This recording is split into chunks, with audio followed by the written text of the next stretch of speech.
Hello everyone, this is part 2 of my lecture on reliability. In this lecture, we will discuss how to make tests more reliable. First of all, we should take enough samples of behavior.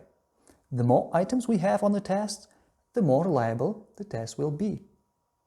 So, what does it mean? It means that there shouldn't be only 2 or 3 questions in your final exam, there should be more. A good analogy of taking enough samples of behavior could be an archer. In the Middle Ages, when the army hired archers, they demanded them to shoot a target. And they had to shoot the target how many times? Once or 3 times. Which would be more reliable? If an archer shoots the target once or 3 times? What do you think? Exactly. Shooting a target 3 times is more reliable because you'll be able to see how good the archer is. For example, if an archer is given only 1 chance, maybe he will miss the target because of the wind, or vice versa. He might shoot the target just by luck, just by chance, and you will think that he is a good archer, which he is not. However, if he has to shoot the target 3 times, you'll have a better picture of what kind of archer he is. So the same applies to language testing. We should have enough items to see, to witness the performance of a student.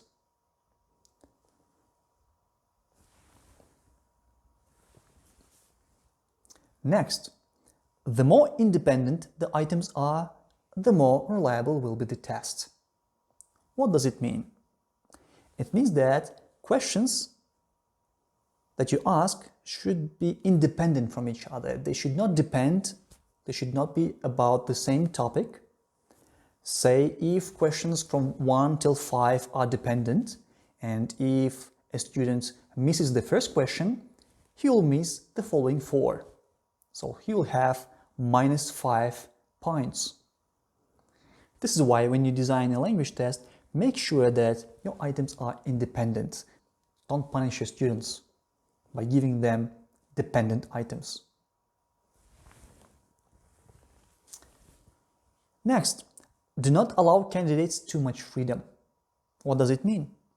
It means that students should not be given a choice to select the topic in their writing. So, the range of possible answers should be restricted. For example, let's compare the following tasks. Sample A, B, and C. Which task is better? What do you think?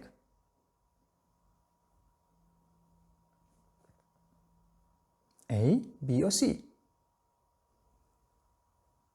Exactly. C is a better task. Why? Yeah, because it is more narrow. Yeah, write a composition on how we might develop the tourist industry in this country. As we can see, sample A is too broad. Write a composition on tourism. What kind of tourism? There are different kinds of tourism, like sightseeing. There is nature tourism, if I'm not mistaken. There is extreme tourism, as far as I know. So there might be a lot of different kinds of tourism. And again, what should we write about it? Sample B is more narrow, this country, but still not narrow enough. And C here seems to be the best option. However, it is not good enough. What should we do? We should do this. Sample D. We should give the main topic and subtopics, just like they do in IELTS or TOEFL. If you have taken IELTS, you must know that we are usually given a topic like this. We are given the main topic and subtopics that we have to answer. If you don't answer those subtopics, you lose points. Why do they do it? Because they want to control our performance. And they want to compare our work with the work of our peers. Next, write unambiguous items. Ambiguous means when an item, a test, a question might be interpreted in several different ways. So make sure that your answers in the test can be interpreted only in one way. Never include two correct answers. Sometimes we include them by mistake.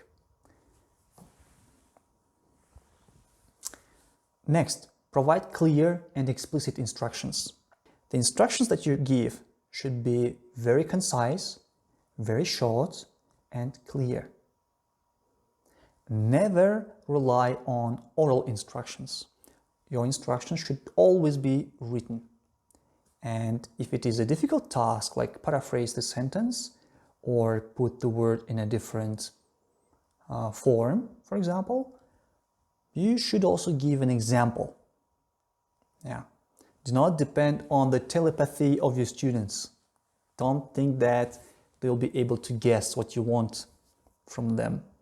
This is why write instructions. Always include written instructions. If you insist on giving spoken instructions, well, then you have to write them beforehand and you have to read them from a paper, from a prepared text, because you can simply forget and skip some parts of instructions. Next one. Tests must be well laid out and perfectly legible. Students must be able to read what you wrote. So never use handwriting. Nowadays we have computers, we have photocopying machines, we have printers, so don't use your handwriting. Type your questions. When you type your questions, make sure that there is a space between your questions. Question 1, 2, 3, and so on. Don't squeeze them. There should be a gap. There should be a line between each question.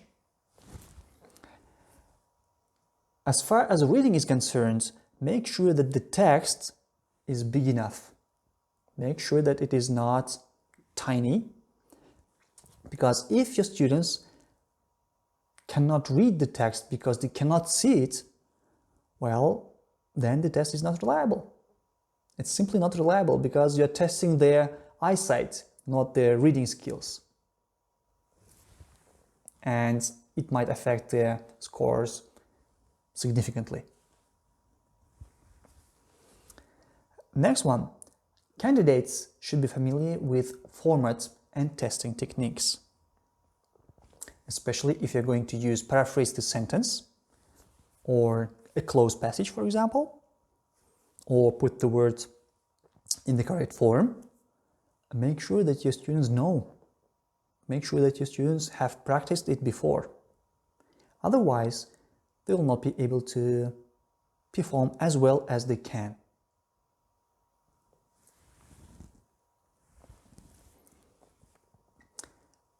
Next, provide uniform, which means the same, and non-distracting conditions of administration. So everybody should be given the same time. Nobody should be given extra time within the class or in comparison with other classes. If you teach the same subject to different classes, well, the time that you allot for the test should be the same. Pay attention to acoustic conditions. Everybody in the classroom should be able to hear the listening part well, no matter where he is sitting. How can you do it?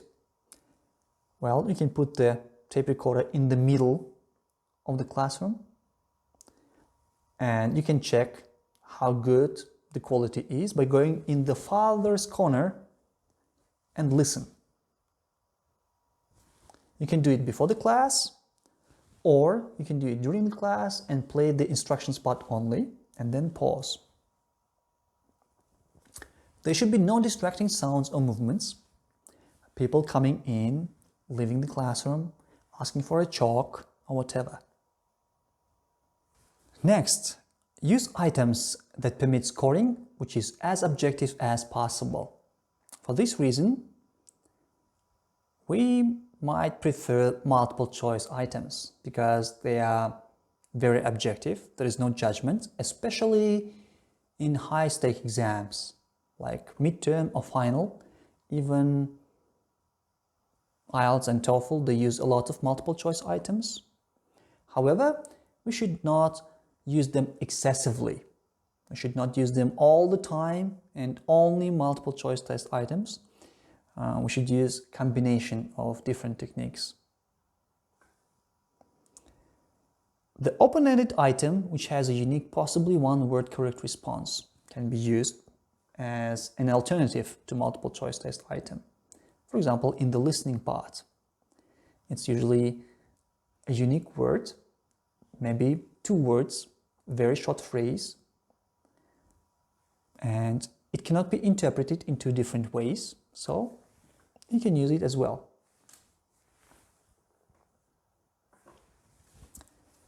Next one, make comparisons between candidates as direct as possible.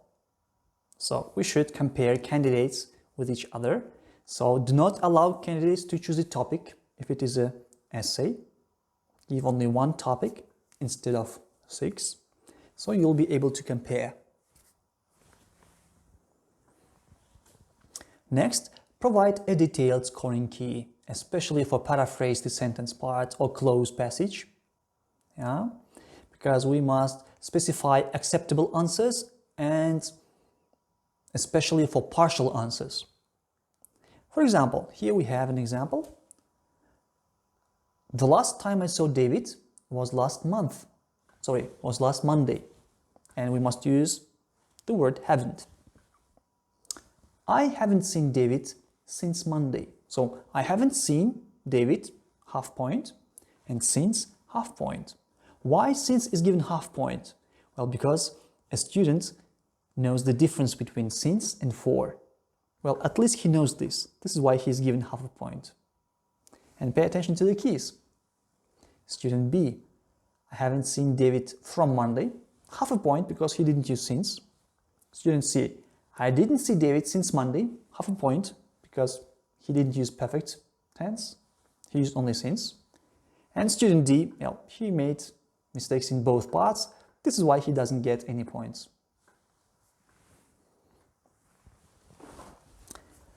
Next, train scorers.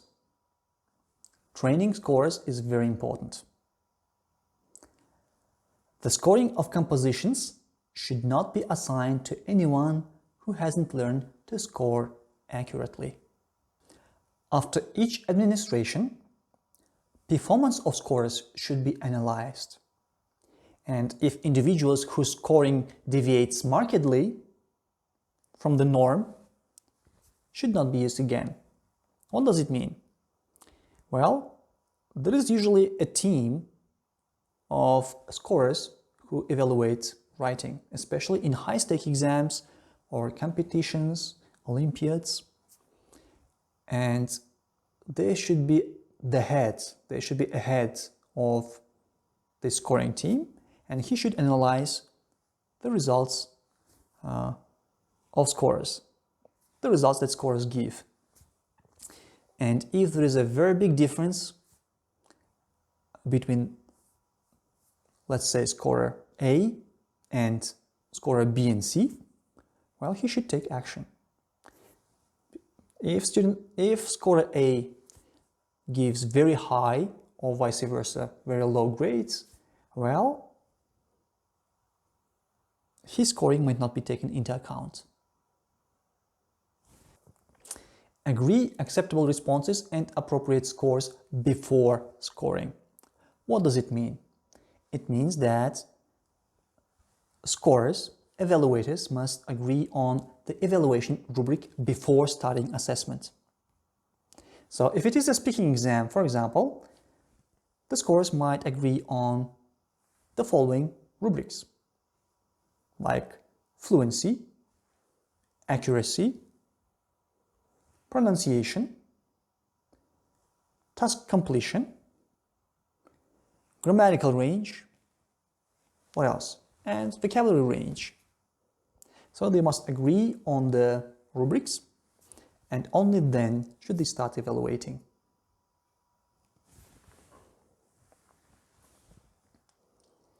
Next, identify candidates by number, not name, because a scorer might be influenced by the name, a photograph, or gender, or nationality. For this reason, scorers in IELTS and TOEFL are never given names. They only get a number, an ID of a student. I have an example on this matter. Years ago, I had a student who claimed that I had prejudice against her. Once she said that in my eyes, she was a B+ student. I never gave her A's. I gave only B+ in my courses. Well, I didn't accept it. I didn't admit it. I said, well, I don't think so. I use rubrics and I am very indifferent in this respect. However, one day, she didn't write her name on the essay. Well, it was strange, but I didn't pay a lot of attention because it was the only paper there, and I thought I will figure it out anyway, because she's the only student with no name. So I'll start entering the scores and she'll be the last, so I'll figure it out. To my surprise, I liked the essay a lot and I graded it as A. And it turned out that it was the very student who said that I had prejudice against her. So she proved to be right. And this is why it's a good idea to blind assess your students. It's called blind assessment. When you don't see the names, you don't see their photographs or whatever, you don't know them, and you assess them without knowing who they are. Next, employ multiple independent scoring. What does it mean? It means that there should be several scorers, not only one.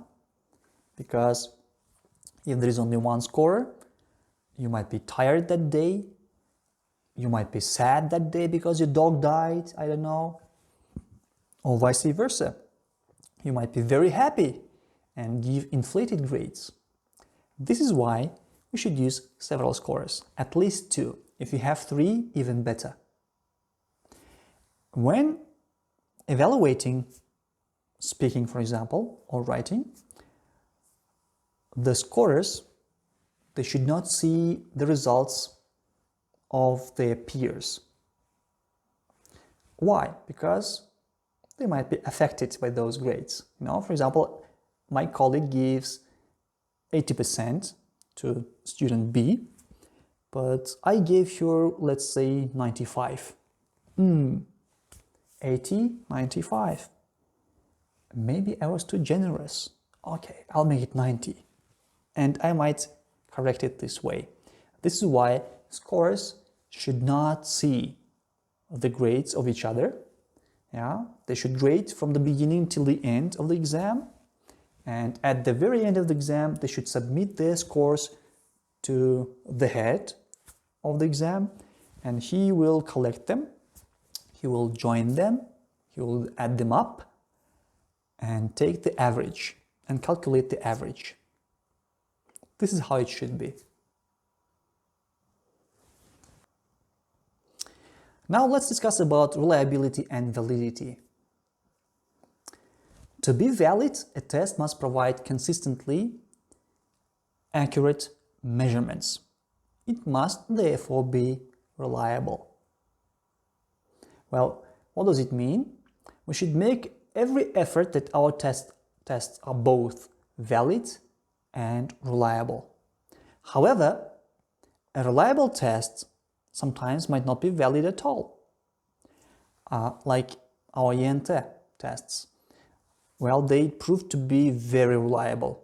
A number of students, they calculated its reliability. They did it with different techniques. They used test-retest, they used split-half methods, and some students even used different variants, you know. Actually, it shouldn't be done so, but they even used different variants. And to their surprise, the results were very similar. So the test proved to be very reliable. However, some items in the tests are not valid, or let's say have very low validity. Well, we can't say that the whole test is not valid at all, because a lot of students who win scholarship are actually good students. The vast majority of those students are really good students. So we cannot say that it is not valid at all. But some items in the test are not valid. For example, they ask questions on culture, on general knowledge. But what does it have to do with the ability to communicate, with the ability to speak that language? They ask questions from theory of phonetics or grammar. They ask questions like, what type of syllable is it? What does it have to do with speaking the language? Do native speakers think like, she used a type 3 syllable. She used type 1 syllable.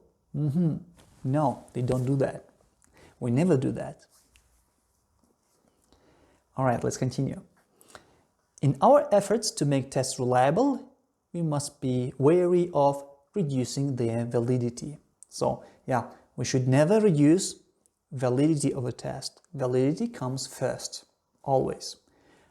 We can't say that reliability is not important. Both are important, but every effort should be made to ensure validity, and especially content validity, as we mentioned it in the previous lectures. There will always be some tension between reliability and validity, and the tester has to balance gains in one against losses in the other. Sometimes maybe you might want to ask a lot of questions because you want to evaluate the scope of the learner.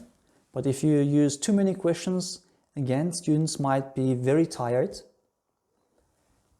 And because they feel very tired, they might not score really well as they can in reality. This is why the reliability will be diminished. Or vice versa, you ask only one open-ended question in the final exam. Well, I don't think that one question, let's remember the analogy with an archer. I don't believe that one question can show the full potential of one student. Why?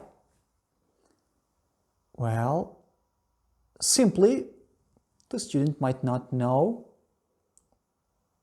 the topic or the content that you're asking from him, and there is only one question, If there were more, like 3 or 4 questions, that would be more reliable, because he could compensate in the following questions.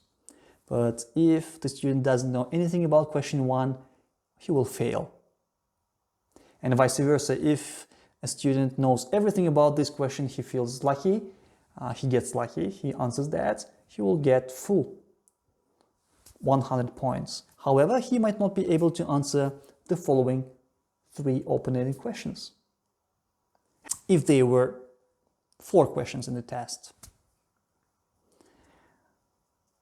So there will always be tension between reliability and validity, and we should make sure that our tests have adequate reliability and validity. Well, that's all for today. Thank you for your attention.